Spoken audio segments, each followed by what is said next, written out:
नमस्कार। मातृशक्ति दिव्य ध्यान व साधना केंद्र में आपका स्वागत है। आशा करते हैं आप सभी स्वस्थ होंगे और उन्नति की ओर बढ़ रहे होंगे।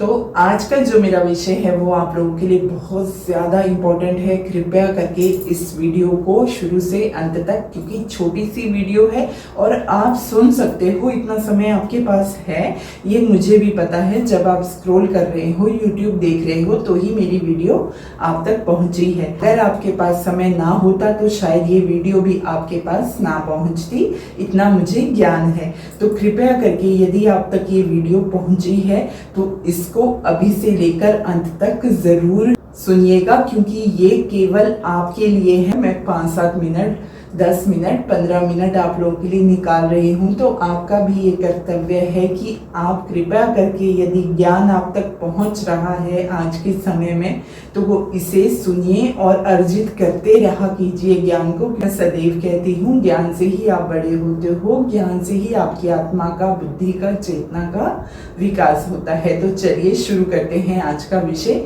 आज मैं आपको कुछ यौगिक क्रिया बताने वाली हूँ जो हम लोगों को अवश्य ही करनी है। आप ध्यान से पूर्व कर सकते हो या ध्यान के बाद कर सकते हो, या फ्री समय पर जब आप बहुत ज्यादा चिंता कर रहे हो या आपको बहुत ज्यादा चिंता हो रही है, तो आपको कुछ यौगिक क्रिया मैं बताना चाहती हूँ कि आप यौगिक क्रिया कीजिए। उससे क्या होगा, जो आपकी बुद्धि है या आपकी चेतना है उस तक मैसेज जाएगा और आपको वो सही निर्णय लेने में आपकी मदद करेगी, आपकी सहायता करेगी। हमारे गुरु पद्धति से ही चली आ रही है, वही मैं आपको क्रियाएं बताती हूँ। ये कहीं से भी कॉपीराइट नहीं होता या कॉपी पेस्ट करी हुई चीजें मैं आप लोगों को नहीं बताती हूँ। जो हमने सीखा है हम वही ज्ञान आपको बता रहे हैं। तो चलिए शुरू करते हैं। जो हम पहली योगिक क्रिया करेंगे, आपने अपनी उंगलियों को इतना इतना गैप देकर, इससे अधिक आपको गैप नहीं देना है, इतना ही गैप में आप रखोगे और आप हर उंगली को इतने ही गैप में रखोगे और आपको इनको बिल्कुल टाइट करना है और आपको इनको ऐसे रब करना है। जो इनके आगे के भाग हैं इनको आपको ऐसे रब करना है। ऐसे आपको रगड़ने के बाद फिर आपको ऐसे अपने अंगूठे को भी आपस में मिला देना है और आप फिर ऐसे ऐसे करोगे इनको, टेप्स को। इससे क्या होता है कि जो आपकी सोचने की क्षमता होती है वो एकदम से एक्टिव होती है। आपके माइंड को ये मैसेज जाता है कि कोई बात है, इस व्यक्ति को आंसर चाहिए, और ये आपको अंदर से ही अनुभूति होगी कि मुझे ये कार्य करना है। ये आप करके देख लीजिएगा कि इसके लिए ये कार्य सही रहेगा। आपके लिए अंदर से इंट्यूशन आ जाएगी कि ये कार्य सही है, तो ये कर।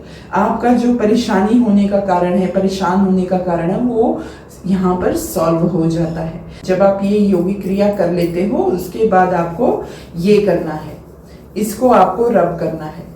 ये मैसेज जाता है आपके चेतन मन को कि जो मैं कार्य कर रहा हूँ, इस कार्य के लिए मुझे सही जो टेक्निक रहेगी या किस तरीके से मैं इस चीज से निकल सकता हूँ, उसका मैसेज आपके चेतन मन को इस योगिक क्रिया द्वारा जाता है। उसके पश्चात आता है आपका ये, जब आप इसको पूर्ण कर लेते हो, यहाँ तक आप जब इसको रब कर लेते हो, इस चीज में टिक लग जाता है कि हाँ, जो आप सोच रहे हो वो सही में आपको वैसे करना है कि नहीं करना है।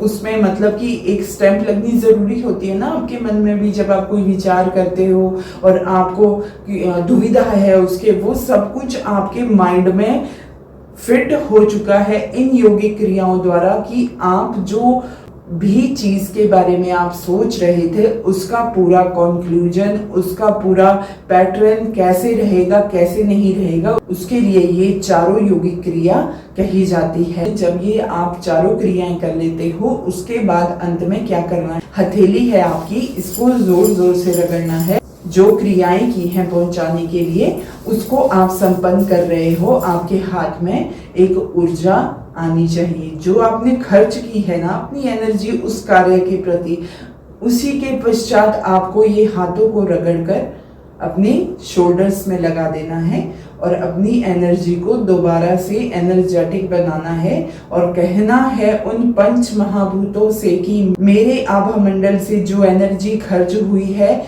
मुझे इस कार्य को पूर्ण करने के लिए जो मेरे पास टेक्निक आई है उसको पूर्ण करने के लिए मुझे एनर्जी प्रदान करें। और फिर देखिए, आप जब ये सारा कुछ कर लेते हो और फिर आपको एक बार फिर रब करके अपने आँखों में, अपने गालों में, अपने कानों में, अपने कंठ में, अपने हृदय में, अपनी नाभि में ऐसे आपको लगाना है हाथों को। और फिर एक बार फिर से अपने इष्ट को या अपने पंच महाभूतों को आप नमस्कार कर लीजिए। फिर आप आराम से कार्य प्रणाली में जाने के लिए, अपनी ड्यूटीज को निभाने के लिए आप तैयार हो।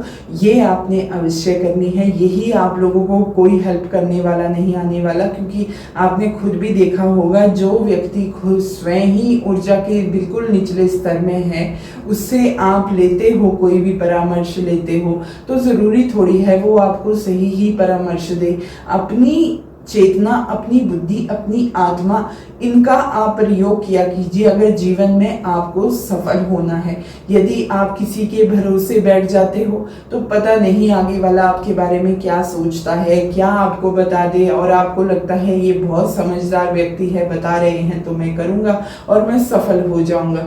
यही कारण रहा है कि लोग स्वयं की तो जो परमात्मा की तरफ से गिफ्ट्स लेकर आ रहे हैं हम बहुत सारे, अपनी बुद्धि, चेतना, सात चक्र, अपनी ऊर्जा, अपनी भावनाएं, अपना ऑरा, अपनी आत्मा, ब्रह्मांड की सबसे बड़ी शक्तियां जो हमारे पास है, हमारे ब्रह्म अस्त्र हैं, इनको हम यूज करते नहीं हैं और हम दूसरों पर आश्रित हो जाते हैं कि वो हमें बहुत ज्यादा अच्छा बता सकता है, उसका अनुभव ज्यादा है। उम्र से अनुभव नहीं होता है, अनुभवों से सीखने वाले के पास अनुभव होता है। तो अपने अनुभव स्वयं बनाइए, उनसे सीखिए और फिर जाके आप एक सफल व्यक्ति बन पाते हो। तो आज का विषय हम यहीं पर समाप्त करते हैं। आशा करते हैं कि आपको हमारी वीडियोस पसंद आ रही होगी, तो शेयर कीजिए, लाइक कीजिए और कमेंट्स भी ज़रूर किया कीजिए और सब्सक्राइब करना ना भूलिए। आपका स्वयं का चैनल है, आप इसे सब्सक्राइब कीजिए। आप लोगों के लिए ही छोटी छोटी क्रियाएं या छोटा छोटा ज्ञान में लेकर आती हूँ और कुछ नहीं जाता आपका 5-10 मिनट इस वीडियो को देने में, क्योंकि ये आपके जीवन के लिए है, मेरे लिए नहीं है। आप नहीं भी सुनोगे तब भी कोई दिक्कत नहीं है, क्योंकि मेरा काम जो है ज्ञान बांटना है, क्योंकि हमारे गुरु का यही रहा है कि ज्ञान का विस्तार करो। चाहे 5 लोग सुने कोई दिक्कत नहीं है, ज्ञान का प्रचार, प्रदान, प्रसार होते रहना चाहिए और उसी से ही व्यक्तित्व निखरता है और वही सबसे बड़ा दान भी है, क्योंकि ज्ञान ना हो तो दान भी क्या करेगा। तो ज्ञान जरूरी है। तो मेरे गुरुजी ने जैसा हम लोगों को सिखा रखा है हम तो उस पर चल रहे हैं, तो हमारे को उससे ज्यादा की चाह उन्होंने सिखाई भी नहीं है। तो हम जितना चाहते हैं उतना हम पा रहे हैं और उससे ज्यादा जो परमात्मा देता है उसे हम दे भी रहे हैं। तो आज के लिए धन्यवाद। जय मां। ओम नमः शिवाय।